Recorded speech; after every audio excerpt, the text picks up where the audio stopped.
Güllər. Bitkilərin ən gözəl növü güllər hesab oluna bilər. Güllərin kök, saplaq, yarpaq, ləçək, toxum kimi hissələri olur. Gülləri çəmən gülləri, bağ gülləri və otaq gülləri olmaqla 3 qrupa ayırmaq olar. Çəmən gülləri, çoban yastığı, lalə, nərgiz, bənövşə, inci çiçəyi, xarı bülbül və sair güllər çəmənlikləri öz gözəlliyi ilə bəzəyən çiçəklərdir. Xarı bülbül çiçəyinə bu ad bülbülə bənzədiyi üçün verilib. Xar isə tikan deməkdir. Bu zərif və gözəl çiçək tikanlı bülbülə bənzədildiyi üçün bu cür adlandırılıb. Xarı bülbül Qarabağda, xüsusilə Şuşada daha çox yayılmış və Azərbaycan üçün rəmzi əhəmiyyət daşıyan nadir çiçəklərdəndir. Bağ gülləri, qızılgül,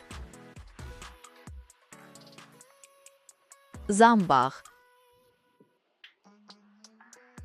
yasəmən, nərgiz, qərənfil, tülpan, yəni dağ laləsi və sair kimi gülləri insanlar öz bağlarında əkir və onların gözəlliyindən mənəvi zövq alırlar. Otaq gülləri, kaktus, fikus, ətirşah, aloe, yəni əzvay kimi gülləri isə evində də çiçək görməyi sevən insanlar əkir və qulluq edirlər. Otaq bitkilərini yetişdirmək üçün əvvəlcə dibçəyə torpaq tökülür. Çiçəyin toxumları torpağa qoyulur və su verilir. Daha sonra dibçək pəncərə qarşısına günəş şüalarının düşdüyü yerə qoyulur. Sonda hər bitkiyə uyğun qulluq etməklə otaq güllərini böyütmək olar.